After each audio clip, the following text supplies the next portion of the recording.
Tirupati 26వ division నవాబ్పేటకు చెందిన మైనార్టీలు వైసీపీకి షాక్ ఇచ్చారు. పులిగోరు మురళీకృష్ణారెడ్డి ఆధ్వర్యంలో టీడీపీలో చేరారు.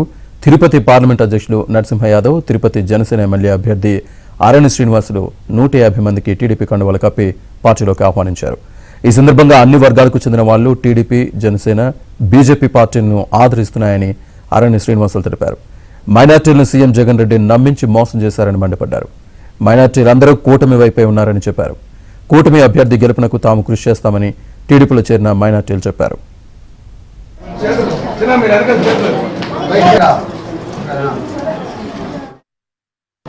తెలుగుదేశం పార్టీ, జనసేన పార్టీ, ముఖ్యంగా బీజేపీ పార్టీతో అలయన్స్ ఉన్నా కూడా అవన్నీ కూడా వాళ్ళు మర్చిపోయి ఈరోజు తెలుగుదేశం పార్టీలో చేరుతూ రేపు ఉమ్మడి అభ్యర్థిగా ఉన్న ఆరణి శ్రీనివాసులని గ్లాసు గుర్తుగా గెలిపించాలి కూడా వాళ్ళుగా పార్టీలో చేరతామని ఈరోజు రావడం అనేది నిజంగా కూడా ఆశ్చర్యం.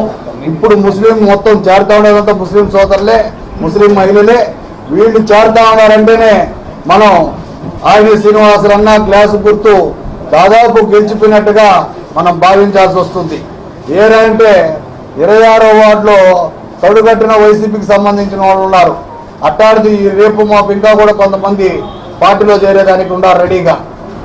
ఒకసారి వైఎస్ఆర్ కాంగ్రెస్ పార్టీ దుష్టపాలన ఆలోచించండి. రాష్ట్రంలో ఈరోజు 5 సంవత్సరాల పాలనలో రాజధాని ఎక్కడంటే చెప్పుకోవడానికి లేదు, ఒక ప్రాజెక్ట్ కట్టలేదు, ఒక ఇండస్ట్రీ రాలేదు, ఫౌండేషన్లు వేసింది తప్ప రాష్ట్రానికి ఏమీ ఒరగలేదు. ఆఖరికి ఉన్న రోడ్లలో గుంతలమయమైపోయి ఉంటే ఆ గుంతలు పూడ్చేదానికి కూడా డబ్బు లేని విధంగా రాష్ట్రాన్ని నడుపుతున్నాడు.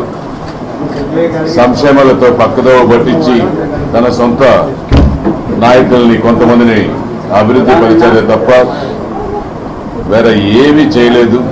ఈ దుష్టపాలన రాబోయే రోజుల్లో ప్రజలందరూ బుద్ధి చెప్పేదానికి